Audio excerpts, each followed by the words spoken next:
From the moment Catherine Brennan was old enough to understand the meaning of praise and disappointment, she knew she was living in the shadow of her older brother Marcus.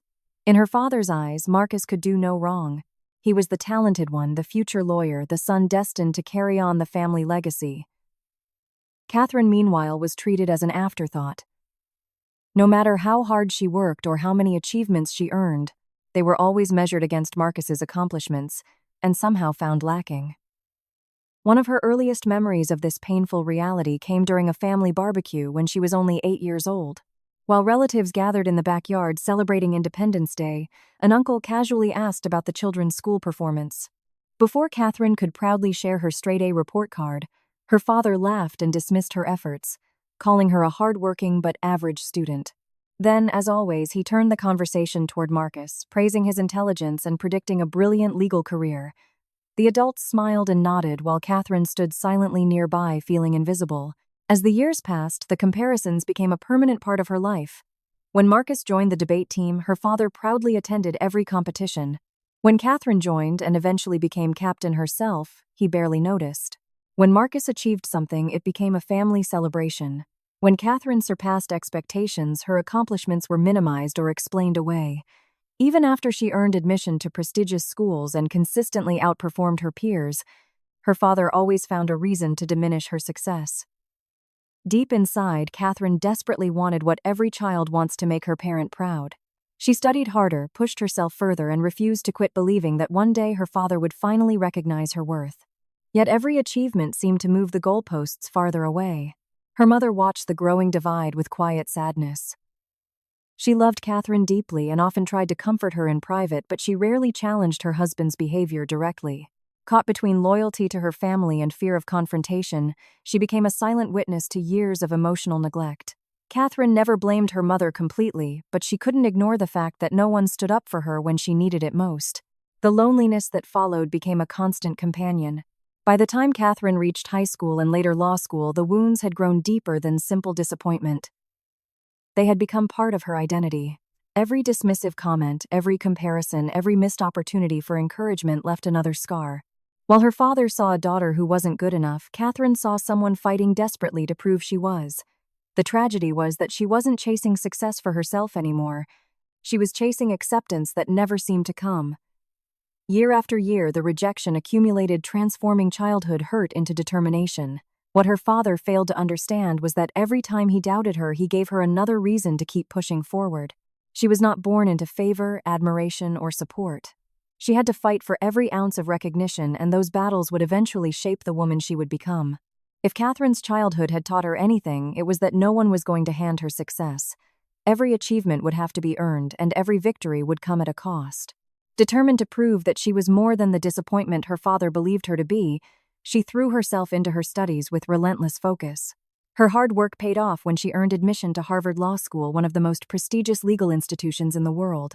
For many students, getting accepted would have been the culmination of years of effort. For Catherine, it was only the beginning. Instead of receiving praise, she was met with skepticism and dismissive comments from the person whose approval she had spent her entire life chasing. Yet, rather than breaking her spirit, those doubts fueled her determination. Every lecture she attended, every case she studied, and every sleepless night spent preparing for exams became another step toward proving that her father had underestimated her.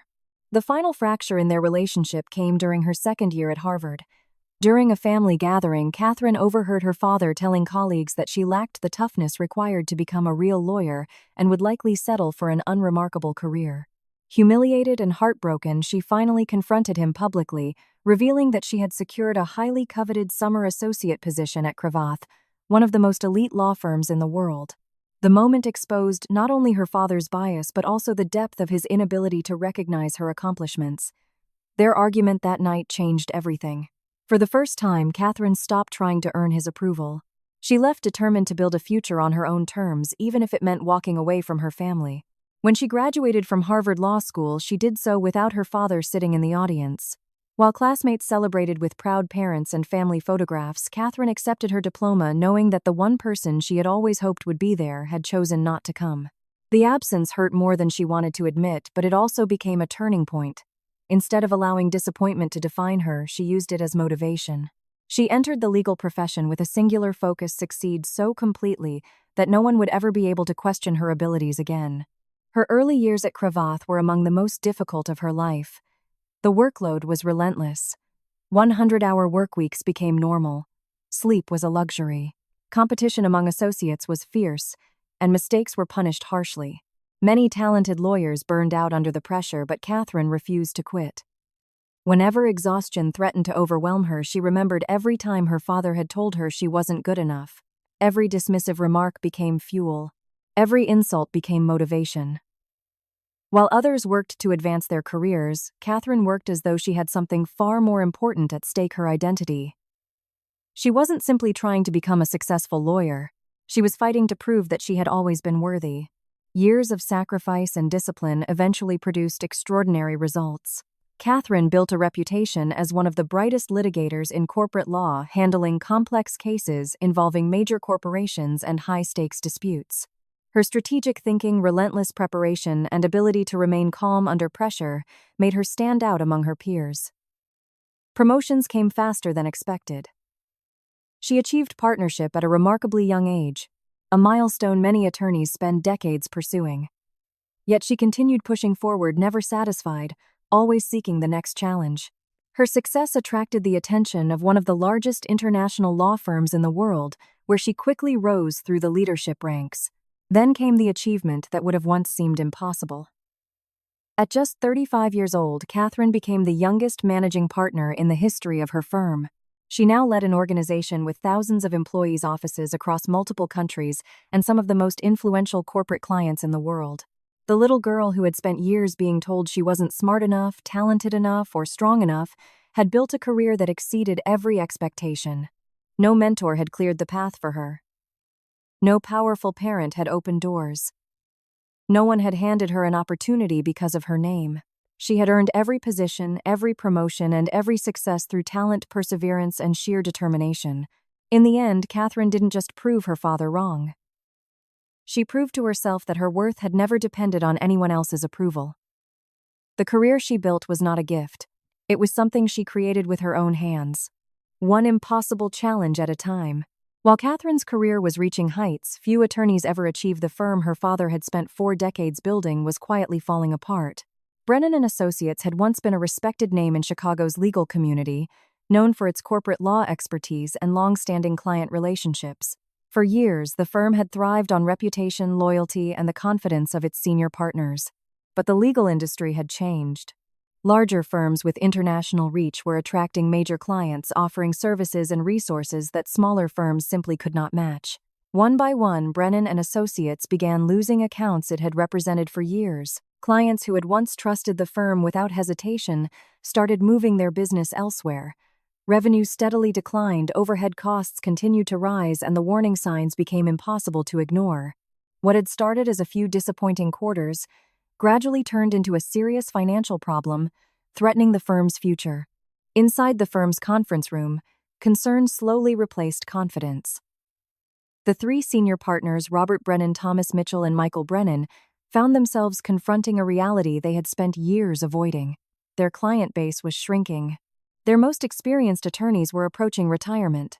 Younger lawyers were increasingly choosing larger firms that offered better opportunities and greater prestige. Most troubling of all, there was no clear succession plan. Marcus Brennan had recently become a partner, but one talented attorney could not solve decades of strategic neglect. The firm had become heavily dependent on the aging leadership that had built it, and now time was running out. Meeting after meeting ended with the same uncomfortable conclusion: if they wanted Brennan & Associates to survive, they needed help. For Robert Brennan, admitting that reality was perhaps the hardest challenge of all. The firm was more than a business. It was his life's work.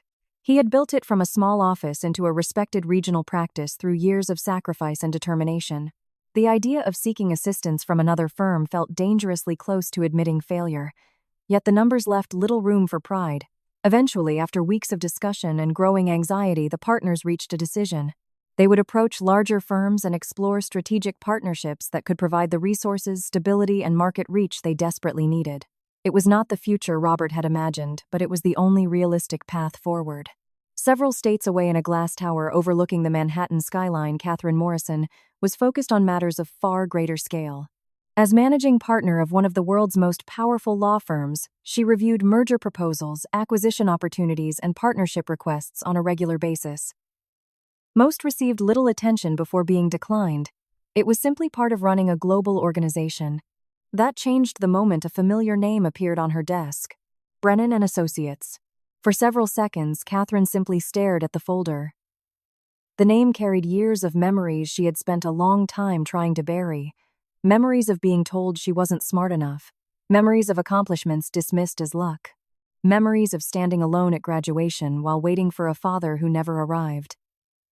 The sight of the firm's name brought all of it rushing back. She opened the proposal slowly, her expression calm despite the storm building beneath the surface. As she reviewed the documents, the reality became clear almost immediately. The numbers told a story far different from the confident language used in the proposal. Revenue had fallen significantly over the previous 3 years. Major clients had left. Profit margins were shrinking. The partnership's leadership was aging, and the firm's long-term prospects looked increasingly uncertain. This wasn't a proposal from a firm seeking growth. It was a plea from a firm struggling to survive. Catherine leaned back in her chair and stared out at the city below. Somewhere in Chicago, her father had likely approved the proposal without realizing whose desk it would eventually land on. He had no idea that the daughter he once dismissed was now one of the most influential attorneys in the country. He had no idea that the future of his firm might rest in the hands of the very person he had spent years convincing she would never succeed. For the first time in years, Catherine found herself confronting emotions she thought she had left behind. Part of her felt a dark sense of satisfaction. The balance of power had shifted completely. The man who had spent a lifetime judging her now needed something only she could provide. Another part of her, however, resisted those feelings. She had worked too hard to build her reputation to allow personal resentment to cloud her judgment. She was no longer the hurt young woman desperate for validation. She was a leader responsible for making decisions based on facts, strategy, and the interests of thousands of employees. Yet the question refused to leave her mind. What would she do when they finally met? Would she reject the proposal without hesitation, giving her father a taste of the humiliation he had inflicted on her for years? Or would she evaluate the opportunity as she would any other business, decision setting aside the painful history between them? The Seasons' answer was not immediately clear. As she closed the file, Catherine realized that fate had presented her with something she had never expected: a chance to confront the past on her own terms. For years, she had imagined what it might feel like to prove her father wrong. Now that moment was approaching faster than she ever could have imagined. Somewhere in Chicago, Robert Brennan believed he was seeking help from a powerful law firm. What he didn't know was that the person reviewing his request was the daughter he had underestimated her entire life, and when he finally discovered the truth, everything would change. The meeting began like any other high-level business negotiation, but beneath the polished professionalism, emotions neither side fully understood were already colliding. The conference room on the 43rd floor overlooked the Manhattan skyline, its floor-to-ceiling windows offering a view that symbolized power, success, and influence. Catherine arrived deliberately several minutes late, allowing Brennan and Associates partners enough time to settle into their seats and absorb the reality of where they were.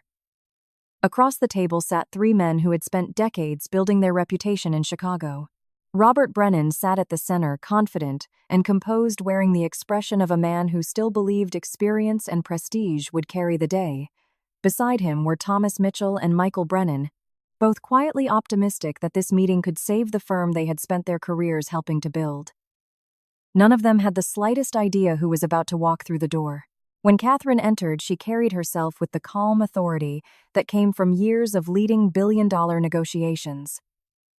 Her tailored suit, measured expression, and confident posture projected complete control. Robert greeted her politely, seeing only another powerful executive. He didn't recognize the daughter he hadn't spoken to in 8 years. Time had changed her appearance, but more importantly, it had transformed her into someone he had never imagined she could become.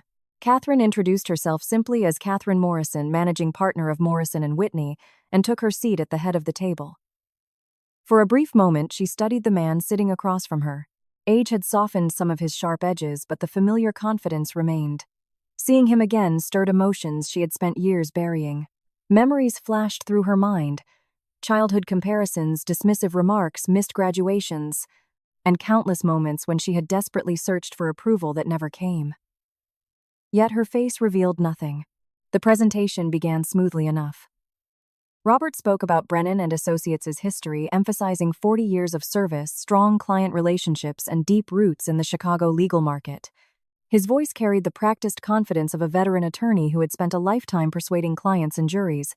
But Catherine wasn't interested in polished speeches. She was interested in facts. As soon as he finished, she opened a folder containing her firm's analysis and began asking questions.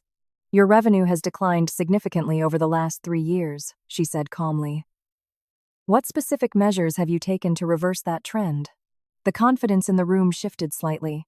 Robert responded with a carefully prepared explanation about market conditions and changing industry dynamics. Catherine listened without interruption before moving to the next question. "You've lost 3 major clients in less than 2 years. What assurance can you provide that additional clients won't leave after a partnership transition?" Another uncomfortable pause. The questions continued.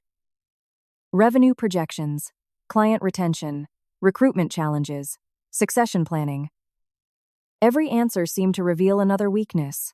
What had been intended as a partnership discussion gradually became an examination of the firm's vulnerabilities. Thomas and Michael exchanged nervous glances. Robert's frustration became increasingly visible. He wasn't accustomed to being challenged this aggressively, especially by someone who appeared decades younger than him. Catherine remained relentless. "What happens when your senior partners retire? Who is prepared to lead the firm 5 years from now? Why should Morrison and Whitney invest resources into a business with no clear succession strategy?" Each question landed harder than the last. The room felt smaller, the air heavier. For the first time in years, Robert Brennan found himself on the defensive. Eventually, his patience snapped. "With all due respect, Miss Morrison," he said, his voice tightening, "you seem determined to focus exclusively on our challenges while ignoring everything we've accomplished. We've spent 40 years building one of the most respected firms in Chicago." Catherine met his gaze without flinching. "And yet you're here asking for help." Silence. The words struck with surgical precision. Thomas looked down at the table. Michael shifted uncomfortably in his chair. Robert's face reddened with anger. "We are exploring a strategic opportunity," he replied sharply. "No," Catherine said. "You're seeking a lifeline." The statement hit harder than she intended. Or perhaps exactly as hard as she intended. For years, she had imagined what it might feel like to hold power over the man who had spent her childhood making her feel small. Now she had it. Every uncomfortable pause, every difficult question, every crack appearing in his confidence delivered a strange sense of satisfaction. Yet alongside that satisfaction came guilt. She had worked too hard to become a respected leader to allow personal resentment to dictate her decisions. She knew she should stop. She knew she should remain objective. But part of her wanted him to experience the same helplessness she had felt growing up. Robert stared at her intensely now. Something about her felt familiar. The surname Morrison, the determination, the eyes. For the first time, he looked beyond her title and truly saw her. The realization hit him like a physical blow. "Katie," he whispered. The room froze. Catherine slowly closed the file in front of her. "Hello, Dad." The color drained from Robert's face. Thomas blinked in disbelief. Michael leaned back in his chair, stunned. For several seconds, nobody spoke. The successful executive sitting across from them was not a stranger. She was Robert Brennan's daughter. The same daughter he had spent years dismissing. The same daughter he had told others lacked the talent to succeed. The same daughter whose law school graduation he had skipped. Shock turned into horror as memories flooded Robert's mind. Every criticism. Every comparison. Every opportunity to encourage her that he had wasted. And now she sat before him as one of the most powerful lawyers in the country. "Catherine," he said weakly. But there was nothing else he could say. The truth was sitting directly in front of him. Catherine's voice remained steady. "You told people I wasn't smart enough. Silence. You said I didn't have what it takes to become a real lawyer. Silence. You skipped my graduation." The room felt suffocating. Robert lowered his eyes. For the first time in his life, there was no defense. No explanation. No argument. Only regret. "I was wrong," he finally said. The words seemed almost too small for the damage they were trying to repair. Catherine had imagined hearing that apology countless times over the years. She thought it would feel triumphant. She thought it would heal something inside her. Instead, it hurt. Because it had arrived years too late. I know, she replied quietly. Robert swallowed hard. No, you don't understand. I was wrong about everything. I underestimated you. I compared you to Marcus. I dismissed your achievements because I couldn't admit how extraordinary they were. Every success you achieved should have made me proud. Instead, I found reasons to minimize it. I was a terrible father. The confession shattered whatever pride remained. His voice trembled. His eyes filled with tears. And for the first time, Catherine saw not the intimidating figure from her childhood, but an aging man confronting the consequences of his own failures. Part of her wanted to forgive him immediately. Part of her wanted to walk away. Part of her wanted to make him suffer. All three emotions battled inside her at once. For years, she had dreamed about proving him wrong. Now that she finally had victory, felt strangely empty. The room remained silent until Robert spoke again. The firm is my life's work, he said quietly. Without help, it won't survive. There it was. The truth. Not a negotiation. Not a partnership. A plea. Catherine looked at the proposal one final time before closing it completely. Then she made a decision. Not as a daughter. Not as a victim. But as a leader. Your proposal doesn't work, she said. The disappointment on Robert's face was immediate. But I may have another idea. Everyone looked up. Catherine slid a new folder across the table. Inside was a completely different solution. Not a partnership. En acquisition. Morrison and Whitney would purchase Brennan and Associates outright. The firm's clients, associates, and legacy would be protected. Its name would remain intact. Its employees would receive opportunities they could never access independently. The firm would survive. But there was a condition. Robert Brennan would no longer be in charge. For a long moment, nobody spoke. The irony was impossible to ignore. The man who had spent years telling his daughter she would never succeed would now be working under her leadership. Yet Catherine's proposal wasn't revenge. It was business. And perhaps something more. A chance to preserve what was worth saving, without destroying the people connected to it. As Robert read the offer, tears gathered in his eyes once more. Not because he was losing control, but because the daughter he had failed so completely was offering him a path forward he did not deserve. In that moment, the balance of power shifted forever. The little girl who had spent years seeking her father's approval no longer needed it. And the father who had never appreciated his daughter finally understood exactly who she had become. After the confrontation, Catherine expected to feel victorious. For years, she had imagined a moment when the balance of power would shift, when the father who had dismissed her would finally understand how wrong he had been. Yet as the days passed, the satisfaction she thought she would feel never truly arrived. Instead, she found herself returning to the proposal from Brennan and Associates, reading it again with a perspective that was no longer clouded by anger. This time, she looked beyond the declining revenue, the lost clients, and the aging leadership. She saw something she had initially overlooked. Despite its struggles, the firm still possessed valuable client relationships, a respected reputation in the Chicago market, and a group of talented attorneys whose careers were being threatened by circumstances beyond their control. What appeared at first glance to be a failing business was, in reality, a firm with meaningful assets trapped inside an outdated structure. The more Catherine analyzed the numbers, the more she realized there was a genuine opportunity hidden beneath the problems. That realization led her to a solution neither side had originally considered. A partnership would only delay the inevitable. Brennan and Associates needed more than temporary support, it needed a future. Instead of negotiating a strategic alliance, Catherine proposed a full acquisition. Morrison and Whitney would purchase the firm, absorb its operations, protect its employees, and preserve its legacy.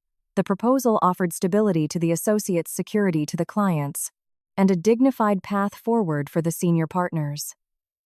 It was a smart business decision, but it also carried a deeply personal consequence. For Robert Brennan, accepting the offer meant surrendering control of the company he had spent 40 years building. It meant watching his daughter's firm become the parent organization of his own. For a man who had built his identity around leadership and success, it was a painful blow to his pride. When Robert reviewed the proposal, the conflict was visible on his face. He understood the logic immediately.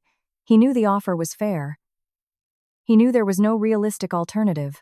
Yet accepting it required acknowledging a truth: he had spent years avoiding the daughter he had underestimated, had become a far more successful leader than he ever was.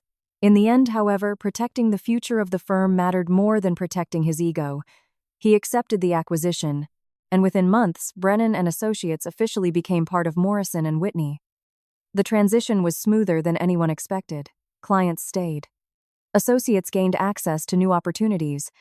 The firm's reputation remained intact. Most importantly, dozens of careers were saved. But while the business integration progressed successfully, the more difficult challenge was rebuilding the relationship between father and daughter. For years, silence had existed where trust should have been. Neither of them knew exactly how to bridge that distance. It started slowly. A phone call about work turned into a conversation about family. A discussion about legal strategy led to dinner. Then another dinner. And another. At first, every interaction felt cautious, as though they were both walking across fragile ice. Catherine still carried years of hurt, and Robert knew he had no right to expect immediate forgiveness. Yet with every conversation, pieces of the past began to surface. For the first time in their lives, they spoke honestly. Robert admitted things he had never said aloud before. He confessed that he had compared Catherine to Marcus because he believed Marcus was easier to understand. He admitted that he had felt threatened by her determination and intelligence. Watching her succeed had forced him to confront his own insecurities.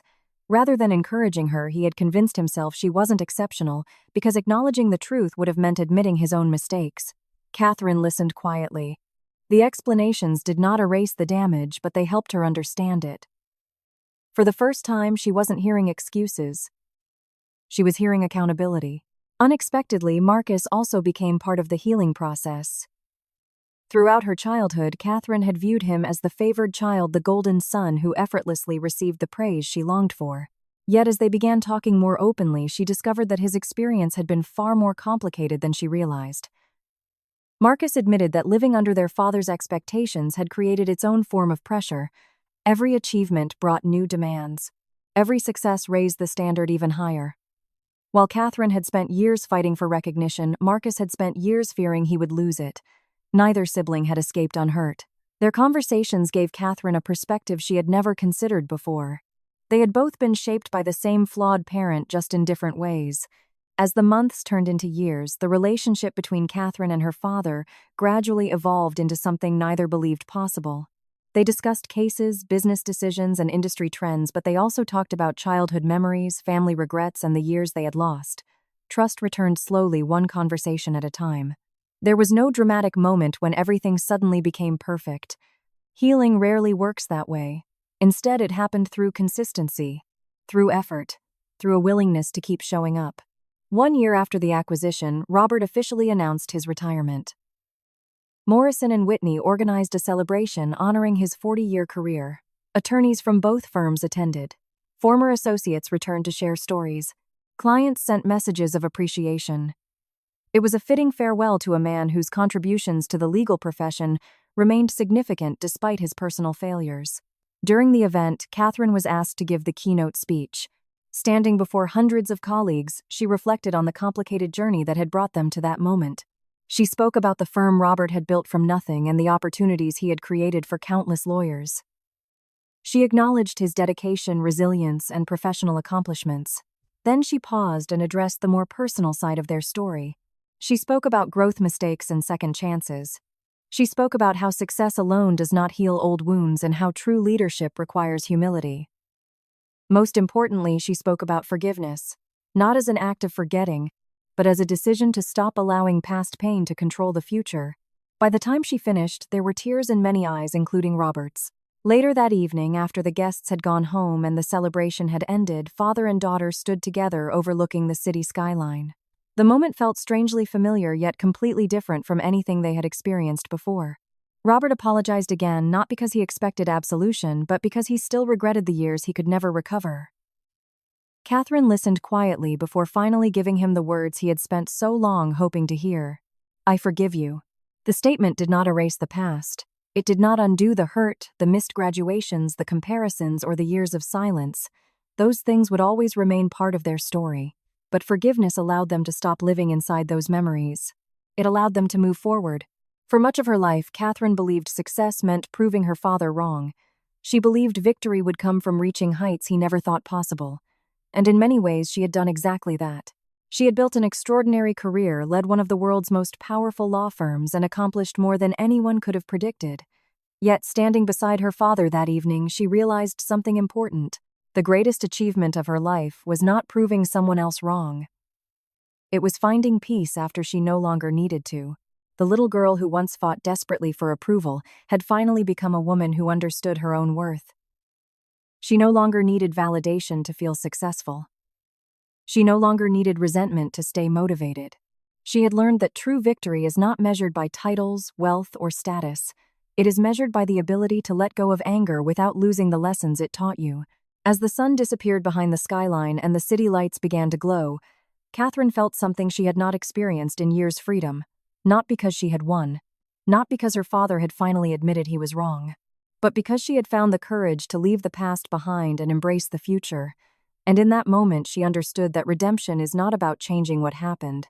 It is about deciding what happens next. The greatest success is not proving someone wrong.